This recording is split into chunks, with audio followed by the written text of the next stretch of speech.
안녕하세요. 이번 시간에는 수요 예측에 대해서 우리 강의를 한번 하도록 하겠습니다. 여러분, 제가 보론에서 이미 수요 예측의 기본적인 특성들에 대한 것들은 거의 다 얘기했어요.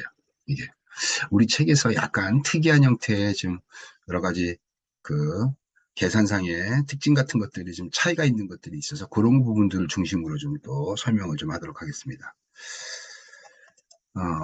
일단은 우리가 지금 저기 이 보고 있는 수요 예측에 대한 기본적인 특성에서 뭐 저기 여러 가지 요인들이 나오는데 뭐 수요 예측에서 글로벌 공급망에 대한 다양한 것들의 이런 위기 요인들을 잘 처리하고 매니징하고 있는 이 스타벅스라고 하는 이러한 이 기업에 대한 사례가 나오죠. 스타벅스는 일단 커피에 대한 것들뿐만 아니라 어떻게 돼요? 여기서 판매하는 굉장히 다양한 형태의 무슨 뭐 저기 이 먹거리들이 있잖아요. 뭐 샌드위치, 뭐 간식, 뭐 이런 것들. 그다음에 또 계절적으로 판매. 뭐 예를 들면 뭐 어떠한 시원한 여름 음료 같은 경우에는 여름적 계절성이 굉장히 예를 들면 커피가 일반적인 측면에서 판매가 된다면 특정한 계절에 판매가 되는 계절성 특성이 있는 이러한 음료에 대한 자재까지. 바꿔 얘기하면 수요라는 것은 그 수요를 충족시키기 위한 공급자 측면의 자재, 그다음에 그것에 대한 유통, 이러한 측면에까지 굉장히 확장된다는 거예요. 그러니까 바꿔 얘기하면 단순히 그냥 창고에다 물건 쌓아놓고 판매하는 것이 아니라 그것이 어떻게 돼요? 전 세계적 이러한 체인을 갖고 있고 어떻게 효율적으로 공급하고 균일화되어져 있는 품질을 유지시킬 거고 시장의 수요에 민첩하게 대응할 것이고 이런 것들을 고려하다 보면 굉장히 이게 쉬운 문제가 아니죠. 이게 그러한 측면에서 스타벅스 같은 경우에는 굉장히 효율적으로 잘 운영한다. 어, 그래서 뭐 수요 예측 측면에서 이 특징에 대한 것들이 스타벅스에 이제 한 사례가 이제 나와 있습니다. 그래서 뭐 우리 뒤에 좀 배우겠지만 CPFR이라든지 협력적 계획 예측 보충 시스템 CPFR. 그래서 이런 CPFR 같은 것들도 여러분들 좀 이, 이 스타벅스의 사례하고 연결지어서 좀 고민해 볼 필요가 있습니다. 일단은 요거 됐고 수위 측에서 여러분들 굉장히 중요한 거예요. 이 수위 측이라는 것은 우리 앞에서 배웠던 것들을 좀 한번 고민해 볼까요? 생산 능력에 대한 것들이에요. 생산 능력. 우리가 갖고 있는 생산 능력과 시장에 대한 수요. 바꿔 얘기하면 우리가 배우는 이 운영 관리 측면에서의 특징은 이렇게 설명할 수 있죠. 시장에서의 수요와 공급의 일치. 이게 우리 운영 관리의 가장 중요한 명제 중에 하나예요. 이걸 위해서 운영 관리하는 거예요. 그죠? 이게 굉장히 중요하다는 거예요. 그렇다고 한다면 시장에서 생긴 이 수요에 대해서 어떻게 우리가 공급을 할 거야? 공급이 적절한 규모로 공급할 수 있는 이러한 역량. 내가 만약에 시장의 수요는 100밖에 없는데 공급이 뭐 200을 갖고 있다든지 300을 갖고 있다든지 400을 갖고 있게 되면 어떻게 돼요? 공급 과잉이죠. 이것이 단순히 공급 과잉으로 끝나는 문제가 아니라 공급 과잉의 문제는 설비에 대한 투자금에 대한 것들이 늘어나게 되고 투자되는 인력에 대한 비용도 들어갈 것이고 그 다음에 어떻게 돼요? 이러한 과잉에 대한 설비가 시장의 수요하고 미스매칭됨으로 인해서 기업은 채산성이라든지 기계의 어떤 가동성이라든지 이런 부분들이 이 불균형을 이루게 된다는 얘기예요. 바꿔 얘기하면 100일 때 100 공급을 해주는 게 이게 궁극적으로 이상적인 거죠. 시장의 수요가 다시 어떻게 돼요? 150으로 늘어나면 이쪽도 다시 150으로 수요와 공급을 일치시킨다는 측면에서 굉장히 이상적인 얘기지만 어, 생산 캐파를 저렇게 탄력적으로 조절하는 거 이게 그런 측면에서 우리가 이렇게 이상적으로 하면 좋겠지만 사실 저게 쉽지 않은 거죠. 그러니까 우리는 어떻게 돼요? 시장의 수요를 예측을 하게 되는 겁니다. 그죠? 예측을 하게 돼서 그것에 맞춰서 우리가 미리 준비하고 있어야 되잖아요. 일정 부분. 공급 능력. 내가 생산 설비에 내가 투자하면 뭐, 일주일 전에 투자해가지고 생산 설비가 확충되는 것도 아니고. 그죠? 전략적인 장기적인 예측이나 이런 것들을 통해서, 향후에는 어떠한 시장의 수요가 많이 나타날 거니까 그쪽 분야에 대한 투자를 통해서 내가 어떻게 확충을 하겠다라는 거를 장기적인 측면에서 예측하는 거예요. 그것이 예측이 맞다라면 굉장히 좋은 방법, 좋은 쪽으로 기업 운영이 되겠지만 예측이 빗나간다라고 하면 굉장히 큰 손실을 보는 거죠. 그죠? 그런 거에 관련된 얘기를 하는 거예요, 지금. 그래서 여기 나오는 것처럼 여기 뭐 굉장히 다양한 형태의 분야에서 이제 예측이라는 것이 쓰인다. 뭐 생산 분야에서도 뭐 마케팅 분야, 재무회계 분야에서도 마찬가지고 예산 계획하고 통제하는 거, 뭐 이런 거 당연히 이거 중요한 정보죠. 마케팅에서도 신상품 계획이라든지 이런 것들하고 다 어떻게 돼요? 시장의 수요 변동성, 수요 예측치를 활용하는 거예요. 우리 생산 분야에서는 어떻게 돼요? 요구되는 생산 능력을 픽스하는 거예요. 이거 우리 앞에서 배웠죠. 우리가 뭐에 대한 거예요? 시장의 수요를 충족시키기 위한 요구 생산 능력이 얼마큼이야? 현재 우리가 갖고 있는 건 얼마야? 이거에 관한 걸 비교하게 되겠죠. 그죠? 우리 앞에서 배운 건 이거죠. 그래서 뭐 인력 배치라든지, 어, 그 다음에 이거에 따라서 또 어떻게 되냐? 나타나는 여러 가지 다양한 여러 가지 이러한 문제들이 생산의 문제로 끝나지 않고 수요 예측의 실패는 재고의 문제하고 연결되고 재고의 문제는 기업의 채산성 문제하고 연결되고 거기에 투입되어져 있는 굉장히 기업 운영의 전반적인 이 위기하고 연결되게 됩니다. 그래서 이러한 분야에서 본다면 이 수요 예측은 기업한테 굉장히 중요하다. 어떤 기업이든지 기업한테 수요 예측은 굉장히 중요한 주제가 되는 거예요. 이제 수요 예측이 쉽지 않잖아요. 이게 도전 과제가 됩니다. 어떻게 하면 예측 오차를 줄이고 시장의 수요 변동성을 우리가 명확하게 캐치해서 우리 기업이 중요한 정보를 활용할 것인가. 이건 너무나 중요한 명제가 되겠죠. 예측하고 이제 디커플링이에요. 디커플링. 이 디커플링이 커플링의 반대가 디커플링입니다. 커플링은 어떤 거예요? 이게 커플링은. 커플링은요, 같이 간다는 뜻이죠. 디커플링은 찢어놓는다는 얘기예요. 두 개를 분리하는 거예요. 예, 그래서 여기서 디커플링이라는 것은 바로 뭐냐면 재고하고 이제 예측에서 이제 시장에서의 이제 수요의 관련성이에요. 이게. 그래서 여러분 잘 한번 생각해 보면 시장에서 수요가 생기는 것과 그 다음에 재고의 관련성을 비교해 보면 일반적으로 여러분들 이 시장에서 발생하는 수요 가까운데 재고가 가까이 가면 갈수록 어떻게 돼요? 공급하는 물량이 가까이 갈수록 재고의 불확실성이 떨어지죠. 시장에 예를 들면 서울에서 수요가 생겨요. 서울에서 수요가 예를 들면 1000개가 생깁니다. 근데 부산에서 서울의 수요에다가 공급해 주는 거예요. 실질적으로 어떻게 돼요? 서울에 있는 수요인데 부산에서 생산 라인에서 그러니까 이거 바꿔 얘기하면 우리나라는 좁으니까 사실 뭐 큰 문제는 없을 거예요. 단일 생활권이니까. 근데 예를 들자면 특정한 지리적으로 이렇게 떨어져 있다는 얘기는 시장에서 발생하는 수요와 이 공급 역량에 대한 것들 이거에 인해서 생기는 재고의 문제 이런 것들은요 수요 생기는 근처에 재고를 두면 어떻게 돼요? 바꿔 얘기하면 뭐 예를 들면 의정부라든지 그렇지 않으면 뭐 수원이라든지 인천이라든지 이런 지역에다가 여기다가 재고를 두게 되면 어떻게 돼요? 서울에서의 수요 발생일 때 굉장히 민첩하게 대응할 수 있다는 얘기예요. 예. 그래서 이 재고가 위치할 지점을 공급사슬 측면에서 본다면 이 수요처 근처에 재고를 둬가지고 관리하는 방법도 있고, 그 다음에 중간 지점에다 관리하는 경우도 있고, 그 다음에 생산 라인 근처에다가 관리할 수도 있어요. 이게 이 포인트를 어디에 두냐에 따라서 전략적 방향성이 달리 이제 두는 거예요. 바꿔 얘기하면 수요처 근처에다가 둔다는 얘기는 재고를 민첩하게 대응이 가능해요. 즉 수요에 대해서 예측의 오차가 적기 때문에 전체 보유하는 재고량을 줄일 수 있어요. 예. 반대로 수요처 근처에서 멀리 떨어져 있는데 재고가 위치한다는 얘기는 수요의 불확실성이 존재한다는 얘기예요. 이게 그래서 수요의 불확실성이 존재하기 때문에 당연히 어떻게 됩니까? 멀어질수록 불확실성이 커지니까 재고량은 증가하게 되는 겁니다. 이게 그래서 어쨌든 그런 측면에서 그래서 공급사슬에서 이 재고하고 수요를 커플링으로 붙이냐 디커플링 하냐 이거의 위치를 잡는 것은 조금 아까 얘기했던 것처럼 이러한 측면에서의 중요한 의사결정의 포인트다. 그 다음에 상품과 이 시장의 수요 특성을 잘 이해해야 돼요. 예를 들면 여러분 포스코 한번 볼게요. 포스코. 우리나라의 포스코 한번 이렇게 보겠습니다. 자, 중국에 이렇게 나와 있고 중국에 이렇게 있어요. 포스코. 그래서 이 3면에 이제 포스코가 관련되어져 있는 이제 이 공장이 있는데 여러분 한번 생각해 보세요. 철강 제품에요. 세계 최고의 수요처가 어디냐면 중국입니다. 철강 제품의 최고의 수요처가 중국이에요. 근데 이 중국은요. 원자재의 이 철강석에 대한 원자재도 많아요.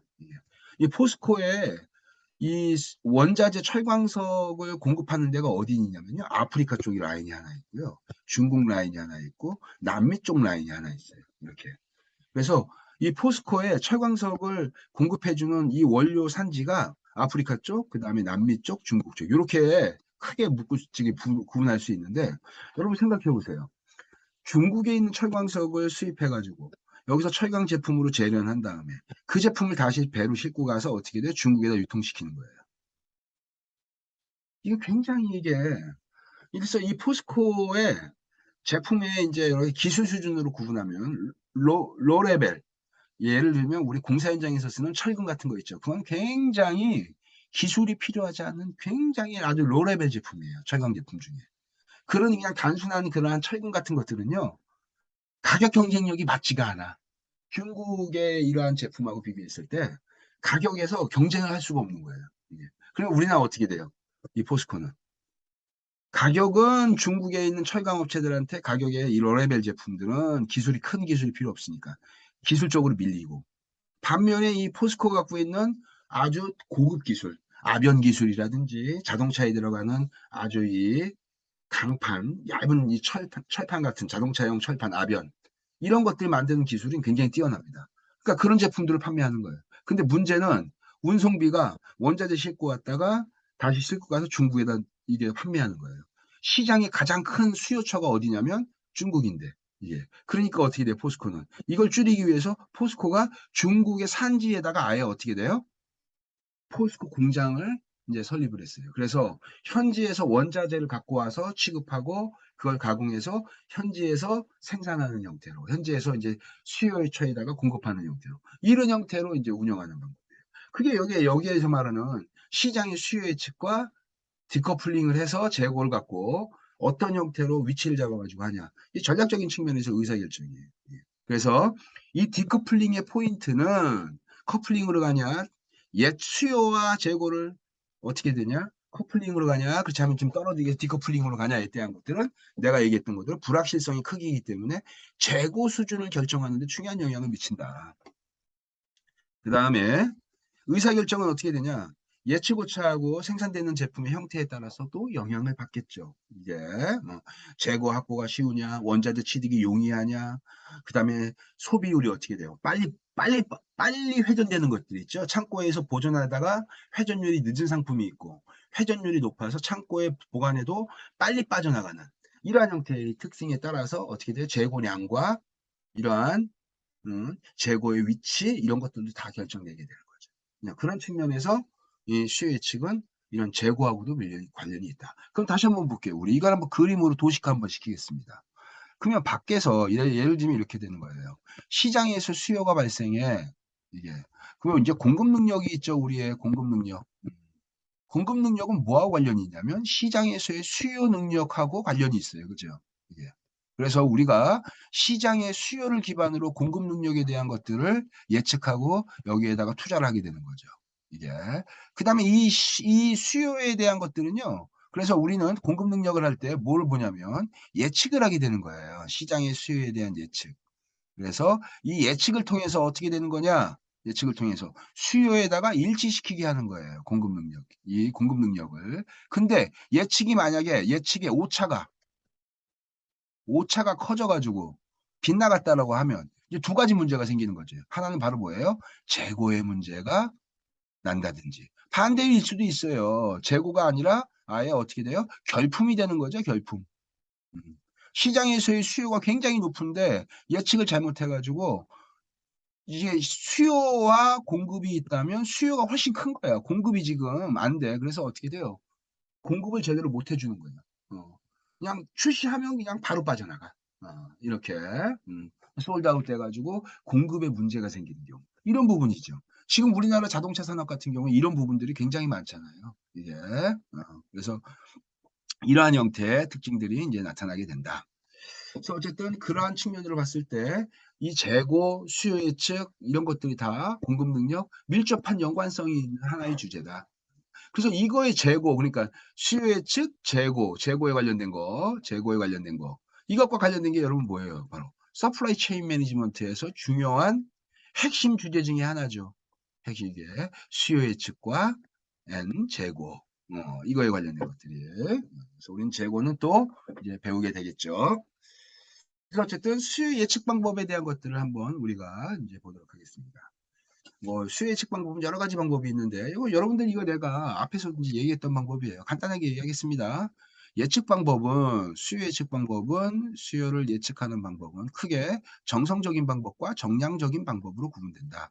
정성적인 방법은 전문가 평가에 의한 정성적인 예측 기법이에요. 우리 앞에서 배웠던 게 바로 뭐죠? 영업진 의견법, 영업진 의견법, 그 다음에 경영진 의견법, 그 다음에 고객들한테 고객 조사해가지고 수요 예측하는 방법, 뭐 이런 것들, 이런 것들이 이제 그 다음에 또 하나가 바로 뭐냐면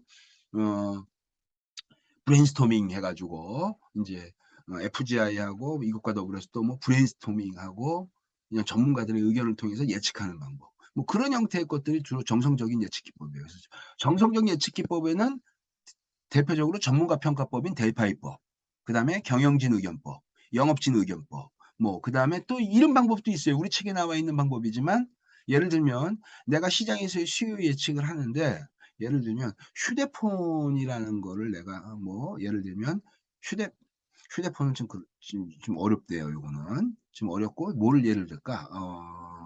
예를 들면, 워킹아를 한번 해보자, 워킹아. 워킹아를 내가 만들어가지고 시장에서의 수요를 이제 예측을 하는데 워킹아의 수요가 어떻게 될까 이게 궁금하잖아요. 그러면 예측하는 게 유사 상품에 대한 수요를 예측하는 거예요. 지금 예를 들면 워킹아가 시장에서 신제품으로 나왔는데 그것에 대한 수요가 앞으로 어떻게 될까 그러면은 워킹아에 대한 유사 상품 그래서 뭐 러닝화라든지 가볍게 조깅할 수 있는 조깅화 같은 것들이 시장에서의 수요가 어떻게 나타나냐 유사 상품의 수요 예측치의 변동성을 고려해서 그거를 활용을 해서 어떻게 돼요? 수요 이 워킹화에 대한 수요를 예측하는 유사 상품에 대한 것 요것도 많이 쓰는 방법 중에 하나입니다. 이게 그래서 어쨌든 그런 형태의 분석 방법이 이제 해당되겠죠. 그다음에 정량적인 예측 부분입니다. 정량 이게는 정성 이게 정량적인 예측 방법은요 시장에서 수요 예측에서 수리적 정보를 이용하는 거예요. 그죠? 이 수리적 정보를 이용하는 것들은 또 바꿔 얘기하면 이렇게 돼요. 하나는 시계열 예측이 있고 또 하나는 어떻게 돼요? 인과 예측 모형이 있어요. 그죠? 시계열 예측은 타임 시리즈 즉, 이 시계열 예측의 기본적인 특성을 한번 이해해 봅시다. 과거가 있고, 현재가 있고, 미래가 있어요. 그러면 현재는 바로 뭐예요? 과거의 연속선상에서 본다면 얘는 과거의 결과가 현재예요. 이게 인생도 이렇죠. 여러분들 인생도 똑같은 문제입니다. 현재는 바로 뭐예요? 미래의 인과니까 인과. 그래서 어떻게 돼요? 과거에 의해서 만들어진 수요가 현재의 수요고 현재의 수요는 미래의 어떠한 수요를 결정하게 되는 중요한 이게 원인이 되는 거죠. 이게. 그래서 과거, 현재, 미래가 사실은 동떨어진 것이 아니라 시계열로 쭉 연결되어져 있는 거다. 이게 바로 뭐예요? 시계열 예측입니다. 이게 시계열 예측 기법의 전형적인 특징은 과거, 현재, 미래에 대해서 그래서 과거 정보를 통해서 현재와 미래에 대한 수요를 예측하는 방법. 대표적으로 바로 뭐가 있어요? 이게 이게 대표적으로 뭐가 있냐면 이동평균법 같은 거가 있네요. 갑자기 생각이 안 났습니다. 이동평균법 같은 것들. 이동평균법에 관련된 것들이 여러 가지 방법이 있어요. 뭐 그다음에 지수평할법, 어, 지수평할법, 그다음에 뭐 추세조정 지수평할법 이런 것들, 이런 형태, 이런 것들이 다 이제 시계열 자료, 계절성을 고려하는 뭐 시계열 분석이라든지 이런 것들 다 시계열 분석이에요. 반대로 인과 분석은 바로 뭐냐? 회귀 분석입니다. 회귀. 예. 회귀 분석은 Y는 어떻게 돼요? 알파 플러스 베타 X 형태. 이런 1차 함수식이에요. 가장 기본적인 인과관계 모델이 1차 함수식. 그래서 어떻게 됩니까? 그림으로 그리면 X축이 시간이에요. Y축이 이제 예측 수량이 되겠죠. 예측 수량. 그래서 시간이 흘러가면서 시장의 수요가 어떻게 변화되더라. 그래서 이렇게 그려지는 거죠. 시간이 흘러가면서 시장의 수요가 어떠하더라. 이렇게 이런 형태로 이런 형태로 여러분들한테 이것들을 이제 그 기본적인 개념들은 이해할 수가 이제 이해하는데 크게 어렵지 않을 겁니다. 그 다음에 뭐 시뮬레이션 하는 것도 있어요. 컴퓨터에다가 수 예측 이제 실제 자료를 넣고 시뮬레이션을 돌려가지고 이제 여러 가지 상황적 특성. 그래서 이제 뭐 충격 반응 모델이라는 얘기를 많이 해요. 그러니까 시장에서의 어떤 수요가 생겼을 때 이제 여러 가지 시뮬레이션을 쓸 수 있어요. 이게 시뮬레이션 프로그램 종류에 따라 다른데 그 컴퓨터 프로그램에다가 경쟁사 1위 출연을 해가지고 동일한 가격대로 경쟁했을 때 시장의 수요는 어떻게 되나 시나리오 분석도 가능한 이런 프로그램들이 있습니다. 이게 그래서 어쨌든 이런 형태가 굉장히 이제 기본적인 특성이라고 할 수 있죠. 뭐 네 가지 예측 기법이 있는데 크게 묶으면 어떻게 돼요? 정성과 정량적인 이러한 측면의 특성을 고려한다. 뭐 시뮬레이션 같은 경우에는 정성과 정량이 결합됐다고 볼 수 있어요. 이게 일정 부분. 그래서 시계열 수요의 구성 요소 시계열 이제 수요의 기본적 구성 요소는 이거 우리 그림에 나타냈죠. 수요가 안정적인 거야. 평균 수요. 수요가 이거를 평균적 수요라고 그래. 평균적 수요. 평균적 특성. 어, 평균이죠. 평균. 수요가 평균적으로 나타내는 거. 그 다음에 어떻게 돼요? 추세. 체계적으로 증가하고 체계적으로 감소하는 형태. 체계적으로 증가하고 체계적으로 감소하는 형태. 이게 트렌드라고 하죠. 추세. 이게. 그 다음에 또 하나 이제 여기서 말하는 계절. 시즌이에요. 시즌. 음, 시즌. 이 시즌에 관련된 계절성이죠. 이게. 계절성. 그리고 계절성이니까 어때요? 보름. 3에서 4개월 정도 보통 이렇게.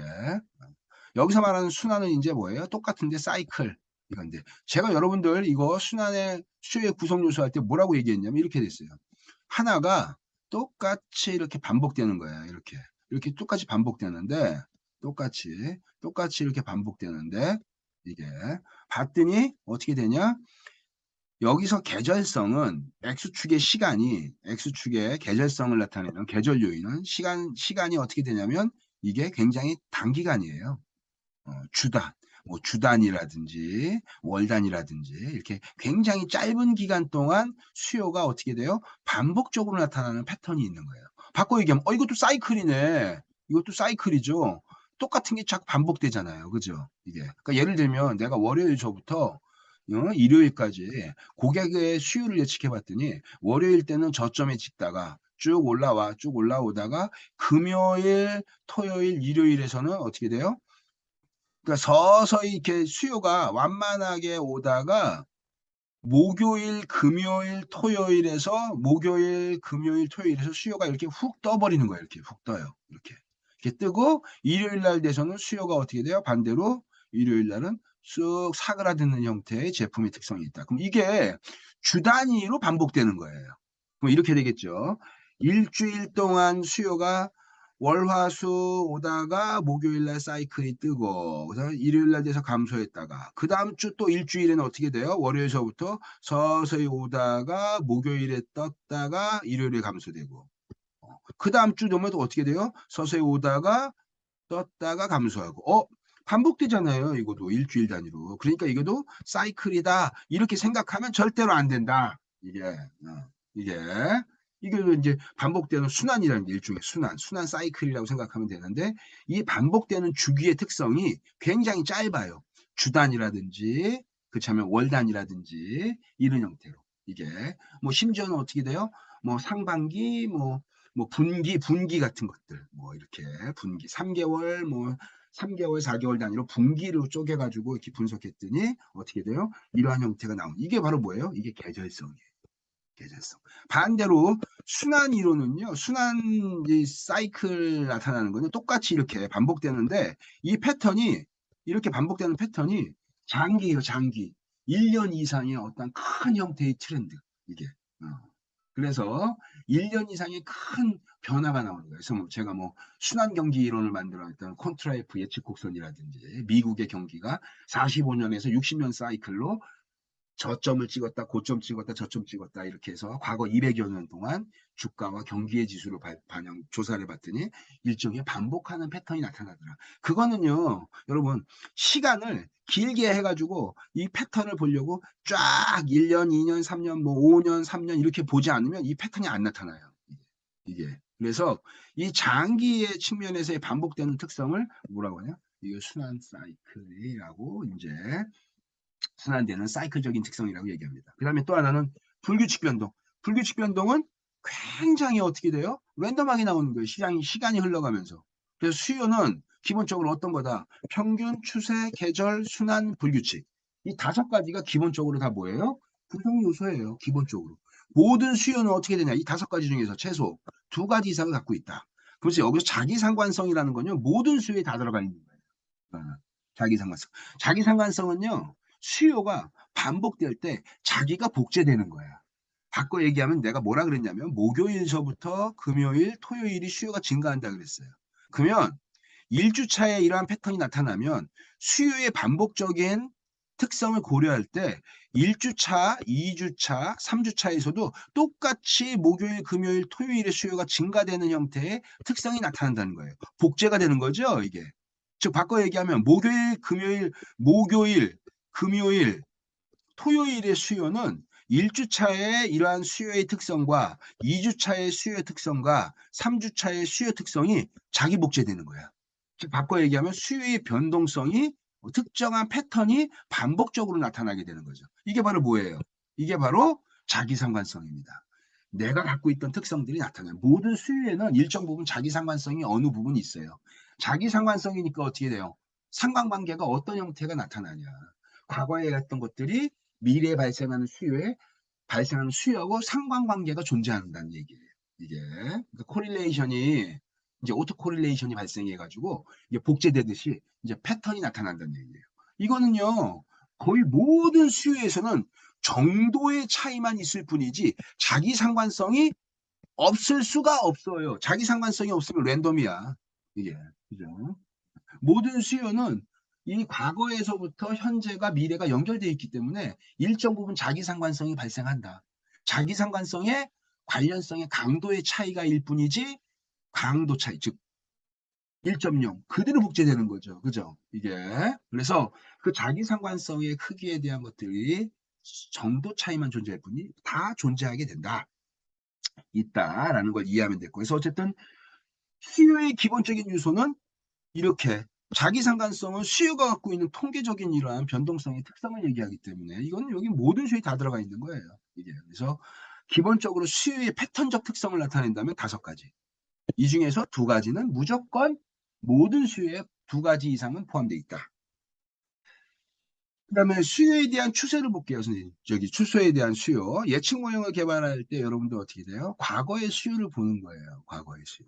내가 앞으로의 수요의 예측이 어떻게 될 것이야.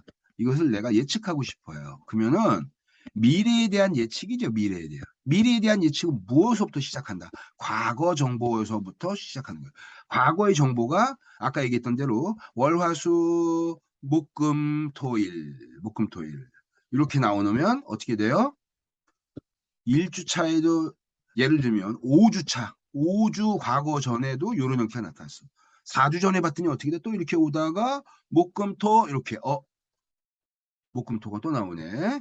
또 나오다가 어떻게 돼요? 또 3주 전에도 봤더니 똑같은 게 계속 반복돼. 그게 바로 뭐예요, 여러분들? 추세죠. 체계적으로 증가하거나 체계적으로 감소하는 형태의 추세. 이게 여기서 나오는 이거 보세요. 이건 선형 추세예요. 1차 함수죠. 그냥 쫙. 1차 함수 때. 이 직선을 중심으로 거의 요 안에서 변동하고 있는 거예요. 이거는 선형적 특성이 굉장히 강하게 나타나는 거죠. 이런 것들은 회귀직선이라든지 이걸 바꾸고 이제 오차를 계산하면 오차가 굉장히 작아져요. 저게. 또 하나는 수요라는 것이 이렇게 구부정하게 되어 있는 거예요. 이렇게 구부정하게. 이게. S자형 커브 곡선. 이게 기술 수요 곡선 같은 것들도 이제 이런 형태가 되겠죠. 우리 신제품 개발할 때 기술 특성에서도 S자형 커브 신제품에서 신기술이 확산되는 경로가 이런 형태예요. S자형 커브. 이게. 그다음에 이제 어떻게 돼요? 여기서 나오는 것처럼 이렇게 정근적으로 쭉 수렴하는 형태. 뭐 그다음에 여기에 나오는 것처럼 지수 형태의 분포. 뭐 이런 형태, 뭐 이런 형태, 뭐 이런 게 다 이제 지수 분포의 특징이죠. 그래서 어쨌든 이런 형태의 추세를 이제 우리가 과거의 정보를 갖고 이렇게 추세의 특성을 파악을 한 다음에 이렇게 그리는 방법이 있어요. 그래서 여러분 이거 엑셀에서 여러분들 이거 되게 쉽게 할 수 있습니다. 추세를 그리는 방법은요. 엑셀에 x하고 y에 대한 좌표값, 순서쌍이죠. x하고 y에 대한 순서쌍 좌표를 뭐를 만들어요? 산점도를 만들면 됩니다. 산점도를 만들면 이렇게 쭉쭉쭉쭉쭉 이렇게 막 나올 거 아니에요. 그죠? 이것들의 오차를 최소화시키기 위한 추세선을 우리가 그릴 수가 있어요. 예. 추세선을 그리는 방법이 여러분들 우리 간단하게 한번 볼까요? 우리 추세선 그리는 방법을. 예.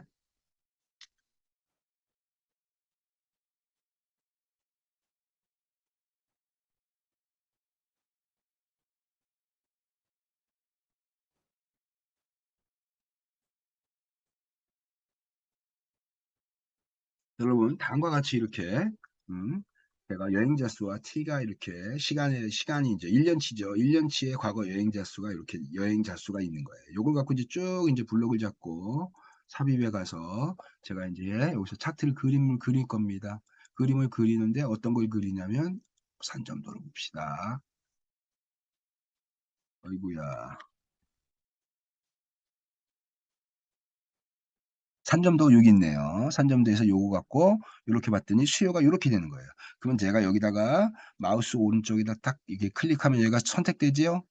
선택된 상태에서 마우스 오른쪽 누르면 추세선 추가가 있어요. 자, 그러면 추세선 추가해서 여기서 여러분들한테 이제 어떻게 됩니까?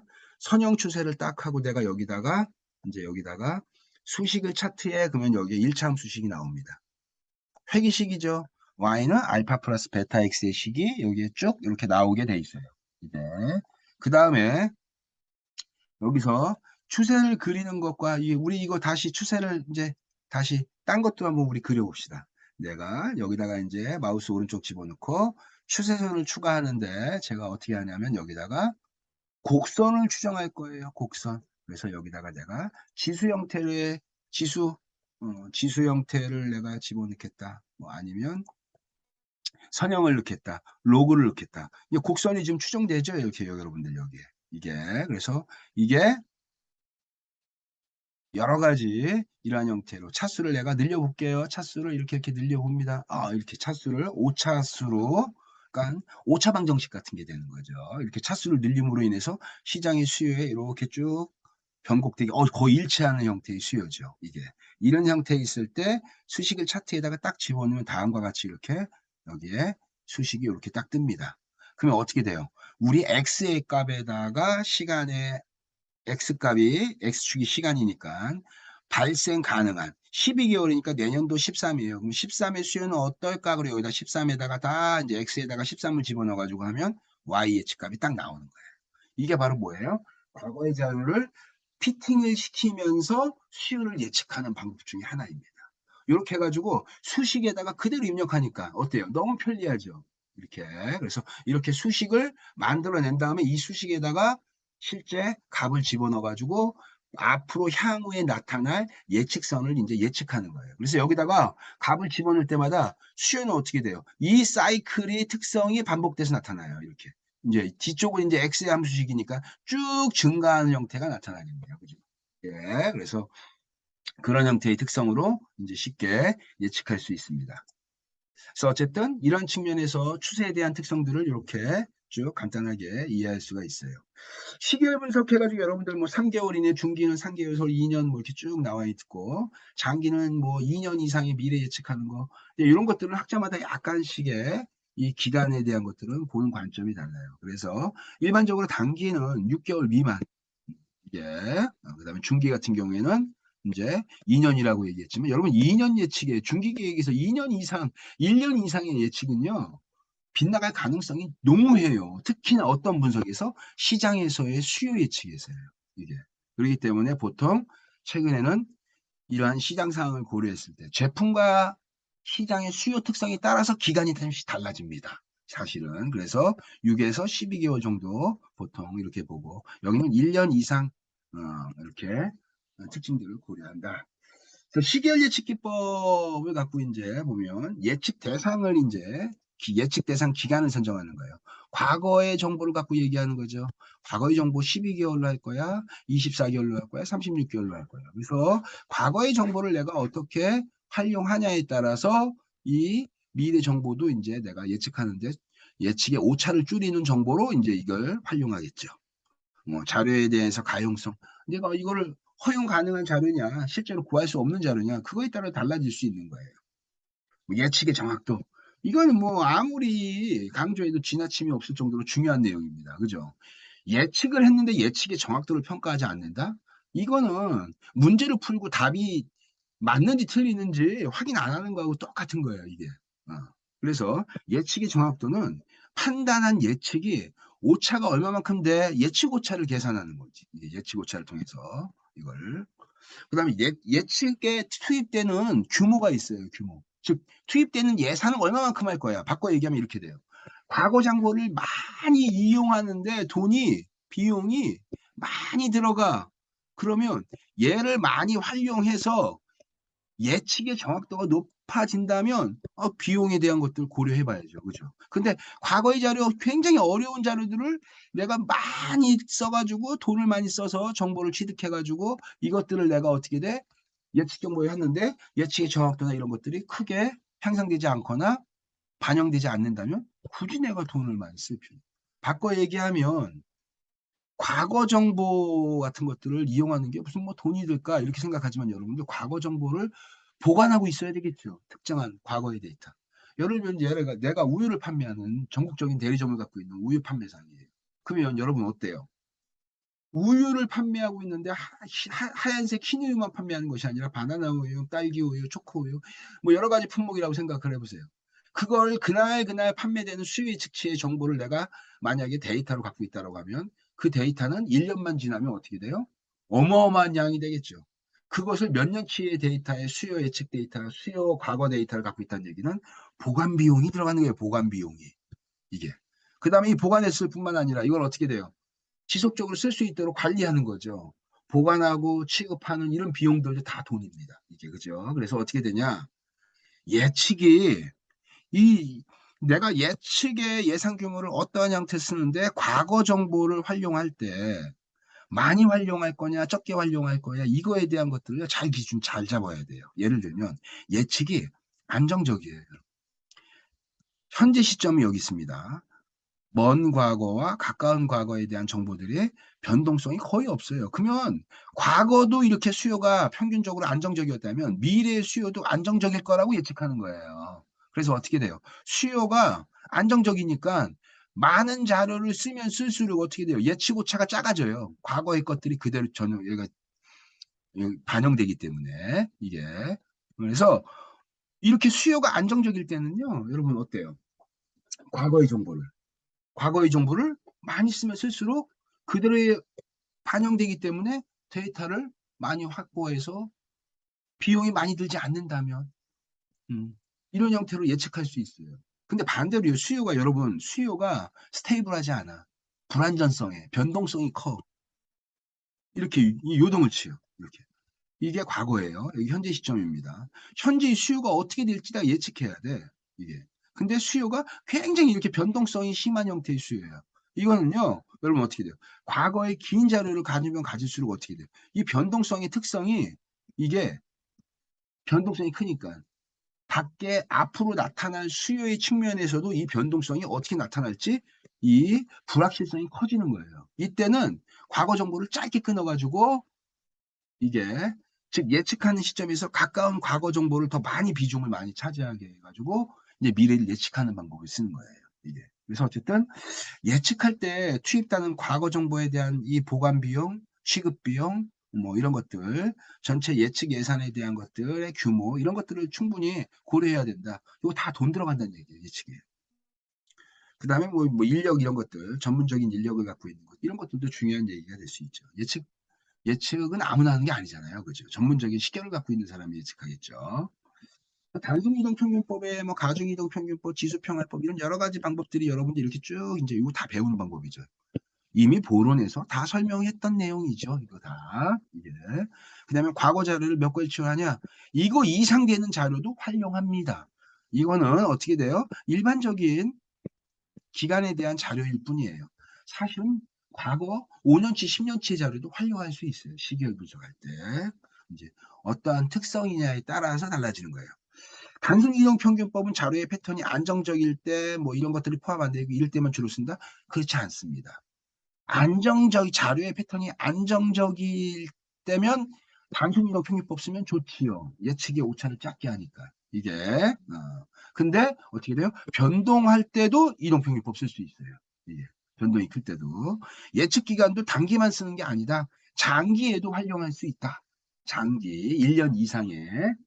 그래서 수요의 특성에 따라서 여기서 정확한 거는 이렇게 얘기할 수 있어요. 3개월이야? 그러면 이동평균법만 써야 돼? 6개월이야? 그러면 가중이동평균법을 써야 돼? 전혀 그렇지 않아요. 이게. 이렇게 얘기합니다. 수요 데이터의 기간, 수요 기간, 이건 과거에 대한 과거 정보를 활용하는, 즉 수요 정보의 과거의 수요 정보를 활용하는 이 기간을 결정하는 것들은요. 이거는 바로 뭐냐면 뭐에 관련되냐면 수요에 대한 안정성에 관련되어져 있어요.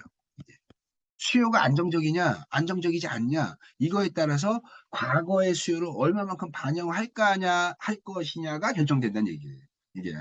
그래서 수요의 특성에 따라서 어떻게 되냐? 기간에 따라서 이 방법이 좋아, 이거는 몇 개월이니까 이 방법이 좋아, 이렇게 결정하는 방법은 그건 좋은 방법이 아니에요. 이게. 그건 바로 뭐냐면 수요의 특성에 따라서 어떻게 되냐? 적합한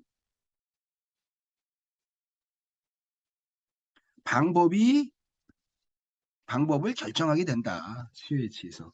적합한 방법이라는 것은 바로 뭘까요, 여러분들? 오차를 최소화시키는, 오차를 최소화시키는 방법을 찾게 되는 거예요. 즉 예를 들면 단순이동평균법과 지수평화법을 썼는데 어떻게 되냐? 비교해봤더니 지수평화법이 훨씬 더 어떻게 돼? 좋은 방법이야. 지수평화법이 좋은 방법이야. 그러면 좋은 방법이라는 말의 의미, 적합한 방법이라는 말의 의미, 이거는 오차를 작게 하는 방법이에요. 예측의 정확도가 높아지는 방법이죠. 이게. 그러니까 이러한 오차를 작게 하는 방법을 결정하면 되는 거예요. 수요가 어떨 때, 기간이 어떨 때는 어떤 방법을 써야 되고 몇 월 달부터 몇 월 달까지는 절대로 그렇게 생각하면 안 됩니다. 이게 수요의 특성에 따라서 적합한 방법을 결정하게 되는 거예요. 여러 가지 방법을 비교해서. 이게. 그래서 여러한 형태의 특징을 이제 이해할 수 있다.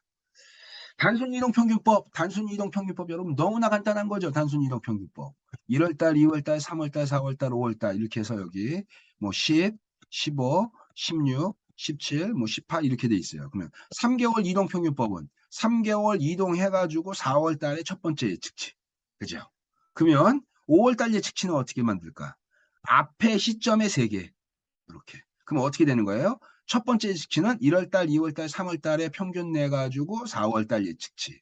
그러면 이게 4월달 예측치에 들어가고, 그러면 5월달 예측치에는 어떻게 돼요?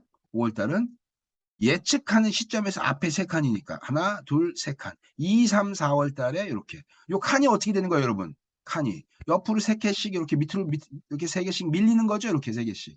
이렇게 3칸씩 첫 번째부터 이렇게 밀리는 거예요. 이렇게 밀려가는 게 그게 바로 뭐예요? 3개월 이동평균법. 그래서 이런 단순 이동평균법, Simple Moving Average라고 하는 이거를 뭐라고 하냐면 N기 이동평균법이라고 합니다. N기 이동평균법. 이동평균법. N기 이동평균법. 그래서 만약에 5기 이동평균법이라는 것은 수요가 발생하는 기간을 5개를 하나로 어떻게 돼요? 묶어서 얘를 어떻게 쓰겠다? 평균으로 써서 5월 달이야. 그럼 예측치는 어디야? n 플러스 1의 예측치예요. 항상. n기 이동평균법이니까 5월 달 예측치야. 5월 달을 내가 이동평균하겠어. 그러면은 이걸 갖고 어떻게 돼요? 몇 월 달에 예측치가 들어가? n 플러스 1기간의 예측치가 첫 예측치예요. 그러니까 5월 달이니까 5개월이 평균이니까 6월 달의 예측치. 쭉 오다가 어떻게 돼? 12개월 봅시다. 12개월. 12개월 예측치는 어떻게 돼요? 예측하는 시점에서 앞에 5칸. 11, 10, 9, 8, 7. 7, 8, 9, 10, 11. 요 5개가 어떻게 돼요? 쫙 평균 내서 어떻게 돼? 12개월. 예측하는 시점에 앞에 5칸. 이게 이동평균법입니다. 이동평균법의 특성은 어떻게 돼요? 평균 효과를 제거가 되지 않죠. 평균 효과. 평균 효과 한번 봅시다. 1, 2, 3, 4, 5 있어요. 나누기 5 했죠. 이게 평균이에요. 이게 이동평균법입니다. 5개월 이동평균법. 근데 6월 달에 내가 예측해서 이렇게 쓸 거예요. 근데 여러분 시계열 예측기법의 기본 원리가 있어요. 시계열 예측기법의 기본 원리. 시계열 예측기법의 기본 원리는 여러분 현재입니다. 여기가. 현재가 있고 여기는 한 달 전, 2개월, 3, 4, 5, 12개월, 1년 전에. 현재 시점에서 과거 정보가 전달, 2개월 전, 3개월, 4, 5, 6 해서 1년치의 과거 정보가 있어요. 이 시계열 정보를 내가 활용해서 예측을 할 거야. 그래서 내가 다음 달 수요가 얼마만큼 생겨? 이것을 내가 예측하고 싶어요. 그러면 어떻게 합니까?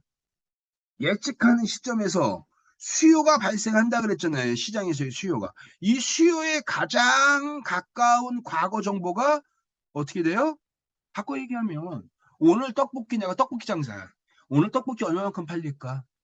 과거에 1년치의 떡볶이 판매량의 정보를 내가 갖고 있어. 내가 오늘 떡볶이를 방앗간에 가서 떡볶이를 떡볶이 떡을 내가 주문해야 돼. 얼마만큼 판매될까? 이거를 내가 예측을 해야 되는 거야. 근데 나는 운영관리 수업을 들어가지고 어떻게 돼요? 과거 시계열 이 정보를 다 예측 수요 정보를 갖고 있어. 1년 전 것까지 다 갖고 있는 거야. 과거 정보를. 그러면 1년 전의 수요가 내일 미래 가까운 미래죠. 여기서 현재 시점에서 가깝게 발생한 미래 내일이에요. 뭐 오늘이나 내일이라고 합시다. 그냥 내일 떡볶이 판매량에 미치는 영향의 강도를 한번 비교해 봅시다. 1년 전의 수요가 내일 떡볶이 판매량에 미치는 영향. 그 다음에 11개월 전에 떡볶이 판매량이 내일 떡볶이 판매량에 미치는 영향. 이거를 다 영향을 미치면 어떨까요, 여러분? 어떨까요? 예측하는 시점이 내일이야. 예측하는 시점이 내일이라면 여기서 가장 가깝게 발생한 과거의 정보가 미치는 이 수요에 미치는 영향의 정도가 가장 강하지 않을까요? 먼 과거가 내일 떡볶이 판매량에 미치는 것보다 어저께 판매한 떡볶이 판매량이 내일 떡볶이 판매량에 미치는 이 수요에 미치는 영향의 정도가 더 크지 않을까요? 바꿔 얘기하면 현재 시점에서 가까운 정보가 더 예측하는 시점에서 가까운 정보가 더 많은 영향을 미칠 거다라는 것이 시계열 예측 기법의 기본 원칙이에요. 그죠? 근데 그 원칙을 어떻게 하는 거예요? 단순히 이동평균법은 위배한 거죠. 1, 2, 3, 4, 5월 달의 수요를 평균 내서 5로 나눈 거예요. 다 서메이션 한 다음에 이게. 그래서 6월 달에 썼다는 거예요. 6월 달 측면에서 본다면 가장 먼 수요는 몇 월 달이에요? 1월 달. 그 다음에 원 수요는 2월 달. 가장 가까운 수요는 어디예요? 5월 달. 그죠? 5월 달의 수요가 6월 달에 미칠 가능성이 지극히 높아요. 그죠? 미칠 영향의 정도가. 그럼 5월 달에 더 많은 가중치를 둬야 됨에도 불구하고 1, 2, 3, 4, 5개월 동안의 수요는 어떻게 돼요? 똑같이 1월 달에 5분의 1 더하기 2월 달에 5분의 1 더하기 3월 달에 5분의 1. 이게 평균이죠. 똑같이 어떻게 된 거예요? 5분의 1이니까. 1월 달 20%, 2월 달 20%, 3월 달 20%, 4월 달 20, 5월 달 20%씩 수요를 똑같이 배분해가지고 합산해가지고 어떻게 된 거예요? 6월 달에다가 집어넣은 거예요. 그죠? 이해 가죠? 먼 수요는 조금, 가까운 수요는 많이. 이게 시계열 예측의 기본 원리입니다. 이걸 수식으로 나타낸 거예요. 모든 수요 예측 기법들이. 근데 단순 이동평균법은 이 먼 정보, 먼 과거의 정보와 가까인 과거의 정보가 어떻게 돼요? 다 레벨링 시켜버린 거, 평화시켜버렸어. 평평하게, 이게. 그래서 무슨 효과가 발생한다? 평균 효과가 해결되지 않아요. 이게. 그래서 항상 단순 이동평균법, 여기 이동평균법에서는 시차 효과가 발생한다. 이 시차 효과에 대한 거, 타임렉이라고 하는 이 시차 효과에 대한 것들을 한번 볼게요. 이거는요, 뭐냐면 이동평균법이라는 이 법 자체가 갖고 있는 기본적 한계입니다. 이게. 이동평균법이 갖고 있는 전형적인 한계예요. 이게. 그래서 이동평균법의 특성은 항상 어떻게 돼요? 우리 양손을 포개가지고 이렇게 놓고, 포개서 놓고, 옆으로 어떻게 돼요? 옆으로 시프트 시킨 거하고 똑같은 그림이에요. 우리 엑셀 자료를 한번 보겠습니다. 이거 내가 강의 자료에서도 활용했던 거죠.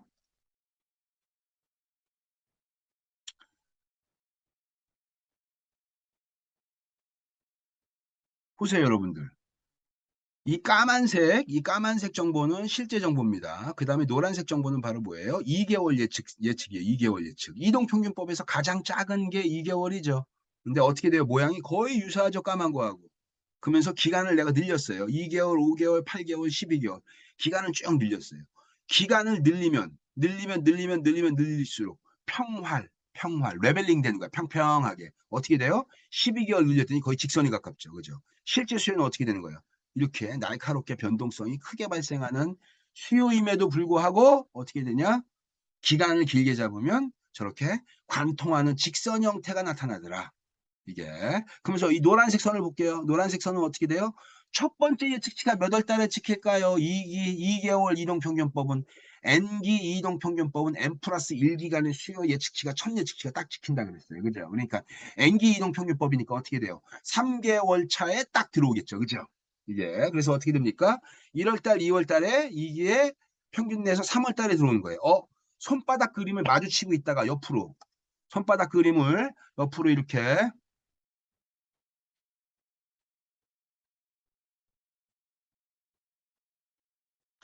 손바닥 그림을 옆으로 이렇게 마주치고 있다가 옆으로 시프트 된 형태.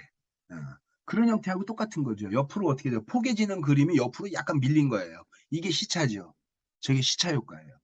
5개월은 어떻게 돼요? 6개월의 예측치가 첫 예측치예요. 그러니까 5개월 동안 옆으로 이렇게 밀려나 버린 거죠. 모양은 어떻게 돼요? 기간이 길수록 똑같은 비율로 5조각 낸 거죠. 그러니까 어떻게 되냐면 원래 수요가 갖고 있는 이 까만색의 모양이 레벨링, 평탄하게 날카로움이 완만해지는 거예요. 이렇게. 기간이 길어질수록. 이게 이동평균법의, 즉 이동평균법이 갖고 있는 전형적인 특징이다. 즉 바꿔 얘기하면 이동평균법에서는 해결되지 않는 문제가 하나 있다. 바로 뭐다? 시차 문제. 예. 이동평균법은 N기를 이동평균하기 때문에 이동평균법은 시차 문제가 해결이 안 된다.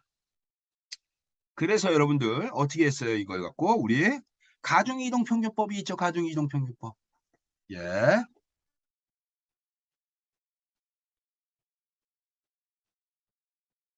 이 시차 이제 시계열 함수 변환하는 이 시차 함수에 대한 변환하는 걸 한번 쭉 해서 볼게요. 이 시차로 이렇게 돼가지고 쭉 나오니까 어떻게 돼요? 이런 형태로 쭉 나오는 거예요. 그럼 어떻게 돼요? 1월달, 2월달, 3월달, 4월달. 요게 요게 액추얼 디맨드라고 하죠. 실제 수요. 액추얼 디맨드. AT로 합시다. 그럼 2개월은 어떻게 돼요? 액추얼 디맨드 타임 이 T라고 하면 여긴 T 플러스 1기가 되겠네요. 3월달은 T 플러스 2가 되고 4월 달은 어떻게 돼요? T 플러스 3이 되겠네요. 그러면 여기를 기준으로 해서 전달은 어떻게 될까요? 액추얼 디맨드의 전달이니까 T 마이너스 1 이렇게 되겠네요.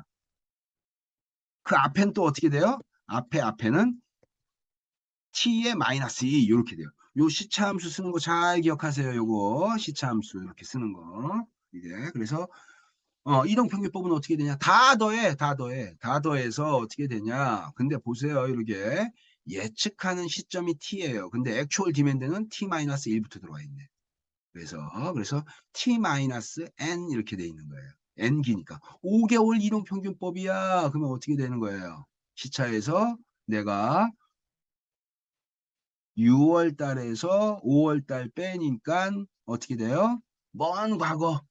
이게 그래서 이거 갖고 나타내면 만약에 내가 6월 달을 내가 쓰겠다. 6월 달. 6월 달. 그러면 6월 달을 쓰게 되면은 t가 6월 t 값이 6이에요. 그러면 6에다가 마이너스 2라니까 여기는 어떻게 돼요?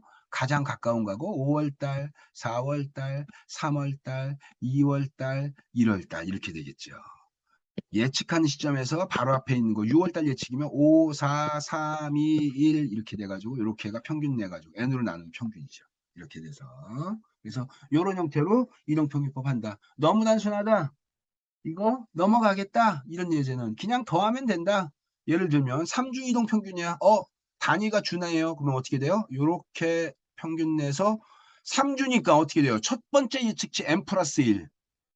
N기 이동평균법인데 단위는 주야. 그러면은 3주가 되겠죠. N기. 그래서 3주, 그래서 3기 이동평균법은 3주니까 어떻게 돼요? 이게 4월 달에 첫 예측치 이렇게 되겠네요. 그러면 여기에 있는 예측치는 어떻게 될까요? 여기에 있는 예측치는 어떻게 되냐? 예측하는 요 데이터는 어디게 나왔냐면 요렇게 석 달이 평균 내 가지고 얘가 이렇게 된 거죠. 너무 같아요. 이거는 여러분 계산하고 눈으로 계산해도 돼. 그죠? 이게. 그래서 이걸 그래프로 이렇게 그려서 실제 수요와 예측선에 어떠한 변동성의 오차가 나타나는지, 여기 오차 크네, 이쪽에. 이쪽에도 크게 발생하네요. 그죠? 이런 것들을 확인할 수가 있습니다. 여러분 제가 시계열 예측 기법의 기본적 원리는 뭐라 그랬죠? 예측하는 시점에서 가까운 과거와 먼 과거의 정보를 차별적으로 반영한다. 내가 내일 떡볶이 얼마만큼 떡볶이 장사야.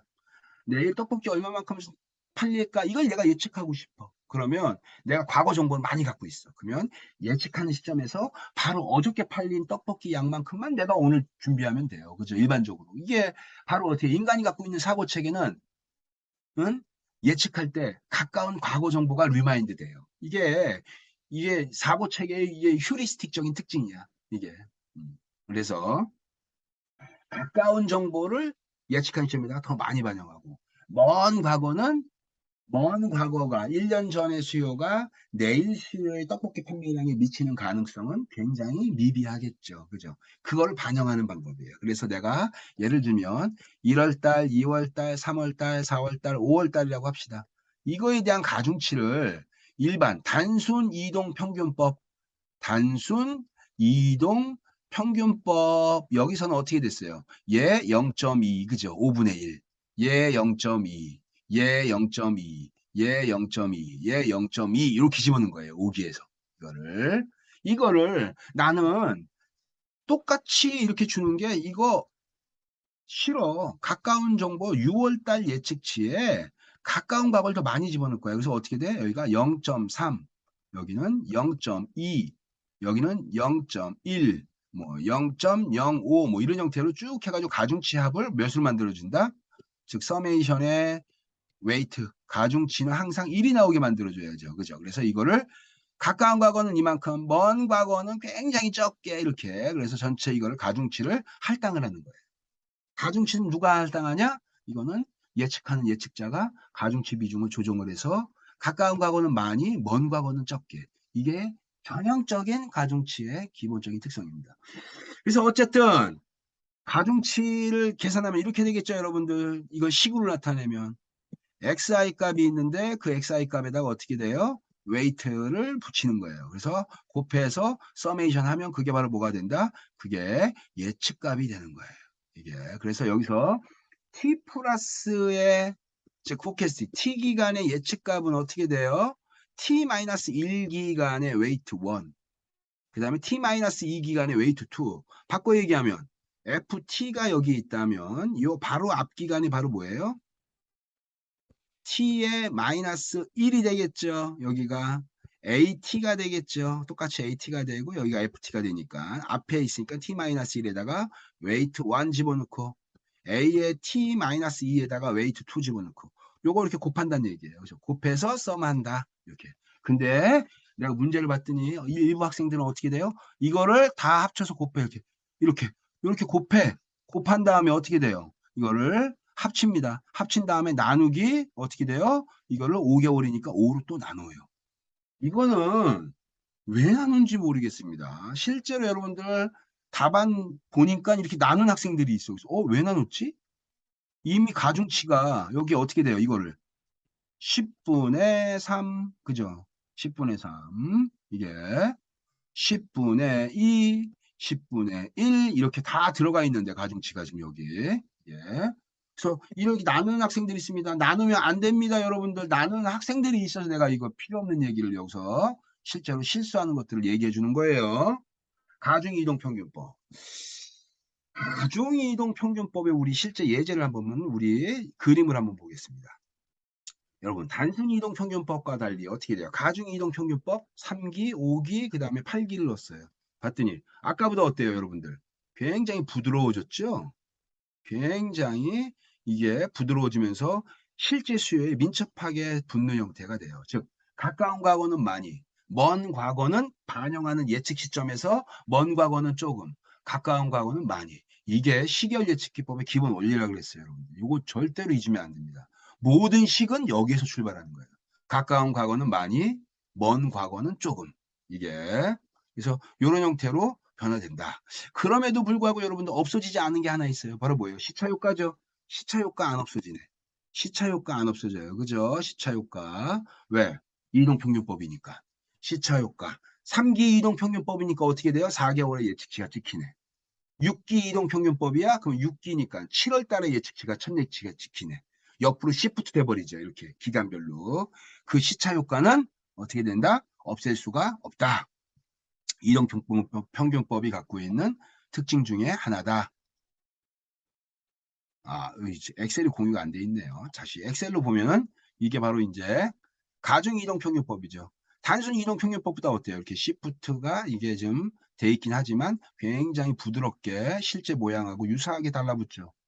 이게 바로 뭐다? 이게 가중 이동평균법이다. 가까운 과거는 뭐니? 가까운 과거는 많이, 먼 과거는 조금. 가중치 비중을. 그게 시계열 예측기법의 기본적 원리. 모든 식은 거기에서 출발. 이게 그래서 여기에 나오는 것처럼 이렇게 특징이 나타난다. 경험과 시행착오를 통해서 경험과 시행착오라는 얘기는 과거 수요를 통해서 패턴을 보는 거예요. 이렇게 수요를 통해서. 그래서 이런 걸 통해서 가중치를 어떠한 가중치가 나타나는지를 이제 저기 조정을 하게 되겠죠. 가중치 비중 같은 것들. 제가 설명했던 게 여기 있네요. 그죠? 이렇게. 만약에 계절성 같은 게 있어요. 그러니까 예를 들면 수요가 오다가 피크 감소, 오다가 피크 감소, 오다가 피크 감소. 그럼 여기에 있는 이 가중치 같은 것들은 조정할 필요가 있겠죠. 이게 그냥 평균 내버리면 이렇게 평균 내가지고 이렇게 예측하는 거잖아요. 이렇게 평균 내서 이렇게 예측하고, 이렇게 평균 내서 이렇게 예측하고. 그러니까 어떻게 돼요? 왜곡되겠죠. 그죠? 그래서 일반적으로 어때요? 수요가 변동할 때는, 수요가 변동성이 크게 발생할 때는 기간을, N의 기간을 짧게 잡으려고 하겠죠. 이게 되게 중요한 정보예요, 여러분들. N의 기간을 길게 잡냐, 짧게 잡냐. 그거에 관련된 게 의사결정의 핵심입니다. 이게. 여기서 말하는 가중치의 선택이라는 것이 N의 기간을 길게 잡냐, 짧게 잡냐에 따라서 가중치 비중이 달라지는 거예요. 수요가 안정적이지 않고 변동성이 클 때는 N의 기간을 어떻게 돼요? 짧게. 짧게 해서 어떻게 돼요? 가까운 과거만을 정보에 반영하는 거예요. 이게.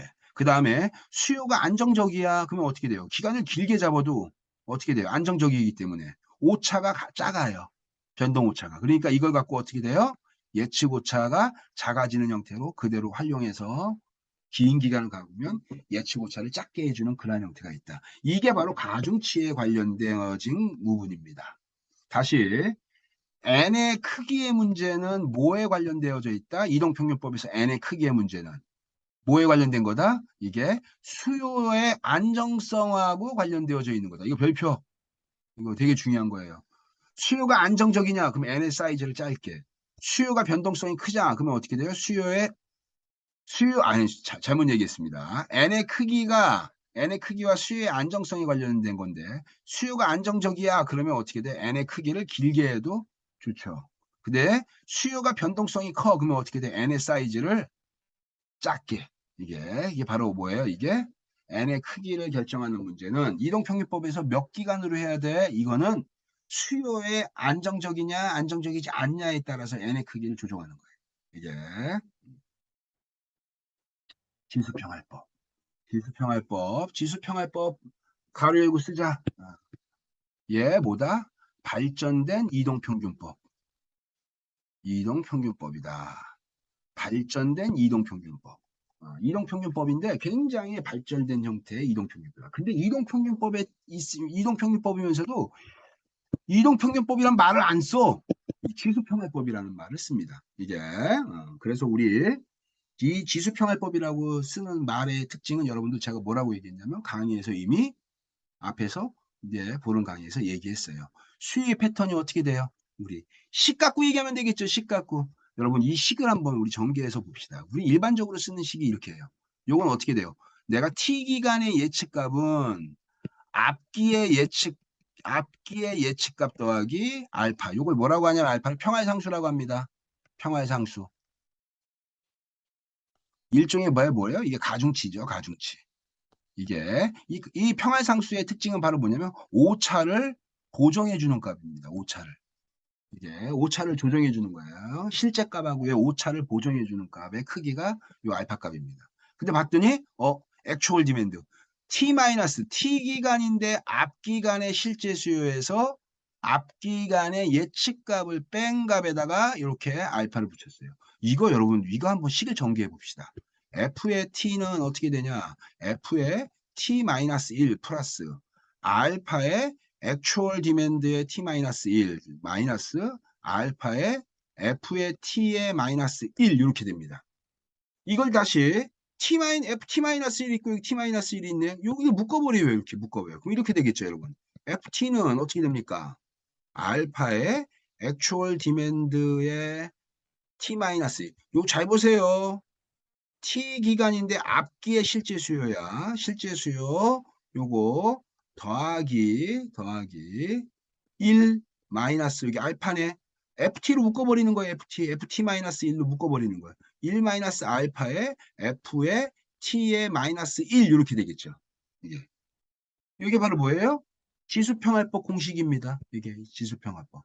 내가 여러분들한테 설명한 건 요거죠. 우리 책에 나와 있는 설명은 요거예요. 그죠? 얘와 얘는 같다. 같은 방법이에요. 이게.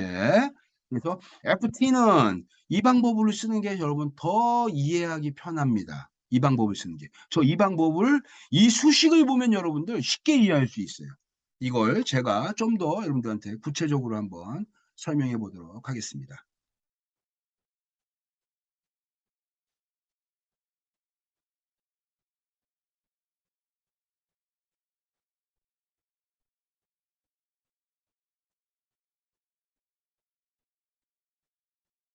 여러분들 지수평활법은 되게 중요한 방법입니다. 지수평활법 중요함 이렇게 지수평활법을 쓰겠습니다. 지수평활법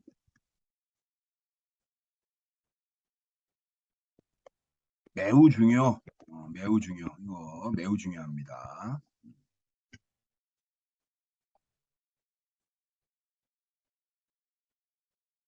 이제 그래서 여기 나오는 것처럼 이 지수평활법은 매우 중요한 방법입니다. 그래서 제가 아까 한번 얘기를 들어볼게요.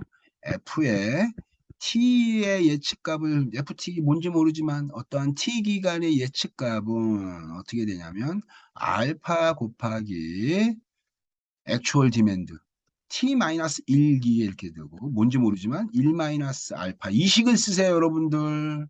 권장하는 식입니다. 이 식이 여기에 F의 T의 마이너스 1기에 이렇게 이거 예측 한번 해보겠습니다. 내가 실제 수요가 있고요. 실제 수요가 있고 그 다음에 여기는 이제 기간이 있어요. 그러면 이제 기간 그려볼게요 여러분들. 1월달 2월달 3월달 4월달 이렇게 있어요. 그리고 이제 여기가 이제 예측 수요가 있죠. 예측값을 이제 내가 여기다 계산할 겁니다. 이제 여기다가. 근데 실제 수요값이 이제 여기 이제 150 이렇게 나왔어요. 여기는 160, 여기는 165, 자, 그리고 여기는 155 이렇게 나왔습니다. 이렇게. 그래서 다음과 같은 수요가 있는데 초기 예측 수요, 지수평활법에서 초기값 여기 있는 값을 예측하려면 여기 있는 여기 이제 F의 1이죠. F1을 예측하는데 볼게요. 뭐 이렇게 되겠죠. F1은 어떻게 되냐? 이것이 이 식대로 그대로 쓰면 알파 곱하기 실제 수요가 지금 1월 달의 수요가 여기 정보가 주어져 있어요. 그죠? 근데 1월 달의 예측값을 계산하려면 1월 달부터 앞에 있는 실제 수요, 전년도 12월의 수요를 알아야 돼요. 그죠? 이게 액추얼 1월 달이니까 액추얼 T-1인데 요 T-1이 뭐예요? 전년도 12월 달이 되겠죠. 여기 1월 달이니까 지금 요게 요거 더하기 1 마이너스 아이고 1 마이너스 알파에 f의 t 마이너스 1 이렇게 되겠습니다. 이게 그러니까 볼게요. 전년도 12월 달 알아야 되네요. 전년도 12월 달 문제 안 주어져 있어. 알지도 못해. 12월 달 데이터 없는데 못 구하네 일단.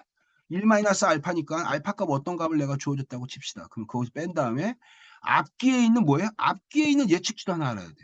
이게 구할 수가 없겠네. 이 정보를 알아야지만 구할 수가 있겠네요. 그죠? 그래서 일반적으로 지수평활법은 초기 예측치가 주어집니다. 초기 예측치가. 지수평활법은 초기 예측치를 어떻게 되냐? 실제 예측값으로 그대로 활용한다. 150 이렇게. 이게. 그러니까 초기 예측치가 주어지는 거예요. 초기 예측치가. 이게. 그 다음에 알파 평활상수 알파 값을 예를 들면 내가 0.3이라고 했다. 0.3 이렇게. 그러면 이 식을 갖고 우리 F2를 한번 해봅시다. F2를. F2를 예측하는데 봤더니 알파 0.3을 집어넣었어요. 그러니까 0.3 곱하기 어떻게 돼? 앞뒤 실제수요. 얘네. 요게 AT죠. 요게 AT. 요게 AT. 예, 실제수요.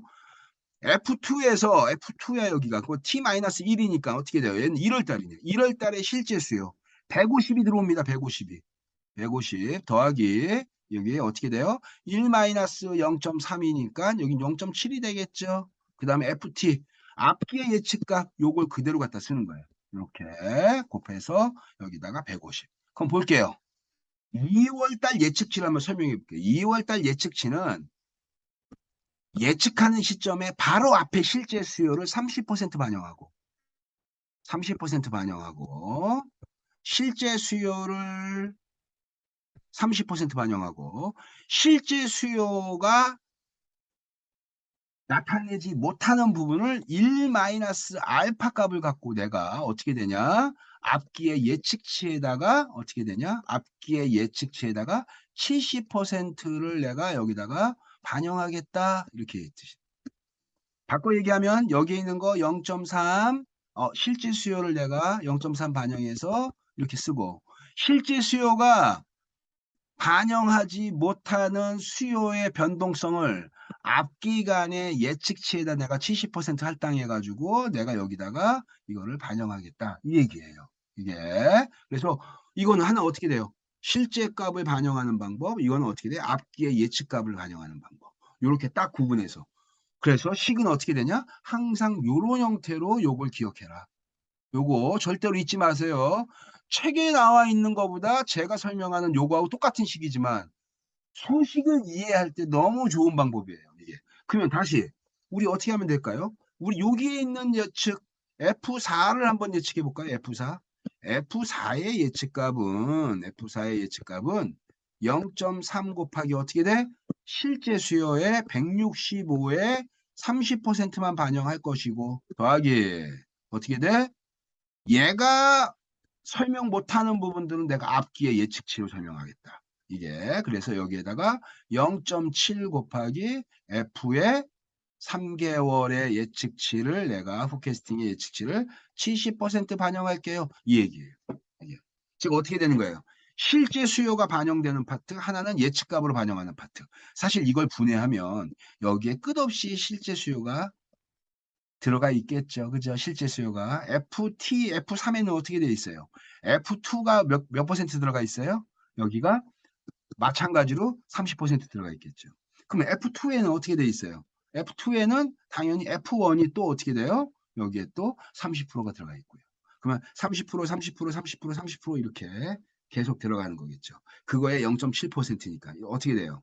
이렇게 0.7에 0.3, 그 다음에 또 그 다음 기간에 0.3, 그 다음 기간에 0.3 이렇게 되는 거예요. 그러면 어떻게 돼요? 얘가 예측하는 시점이니까 얘가 T, 얘는 어떻게 돼요? T-1, 얘는 T-2 이렇게 되겠죠. 그럼 어떻게 돼요? 73, 21 이렇게. 음, 이렇게. 그 다음에 여기 0.3은 어떻게 돼요? 사실은 그 앞에 또 뭐가 있어요? 0.7이 있잖아. 이게. 이게 예측값이에요. 그러니까 이거에 또 이렇게 곱하는 거게 되겠지. 이렇게. 그래서 여기도 마찬가지. 0.7에 0.7에 또 이렇게 들어가 있겠죠. 그죠? 그러니까 점점점 어떻게 돼요?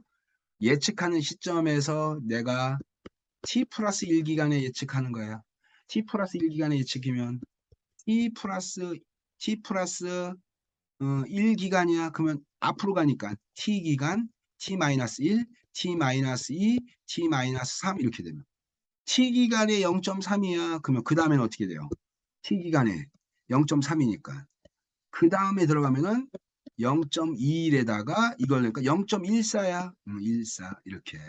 그 다음에는 어떻게 돼요? 또 0.7을 또 곱한 다음에 여기 나오겠죠. 그러면 더 떨어져. 나중에 어떻게 돼요? 곡선이 이렇게 되죠. 그죠? 이거 무슨 모양이에요? 여러분 이게 뭐예요? 예측하는 시점에서 가까운 과거는 많이, 가까운 과거는 많이, 가까운 과거는 많이. t-n 기간의 것들은 어떻게 돼요? 멀어지면 멀어질수록 어디에 수렴해? 0 근처에 수렴해. 0 근처에 수렴. 먼 과거는 어떻게 돼요? 예측한 시점에 미치는 영향의 정도가 굉장히 작게 만들어 놓는 거예요. 이게. 이동평균법하고 똑같네. 그죠? 이동평균법. 가까운 과거는 많이, 먼 과거는 조금. 근데 생긴 모양이 어떻게 돼요? 이렇게 생겼네. 이 분포의 모양이 뭐예요? 지수분포. 그죠? 됐죠? 이게 바로 뭐예요? 지수분포 특성을 나타낸다고 해서 우리가 쓰는 이 방법이 바로 지수평활법입니다. 됐네요. 그죠?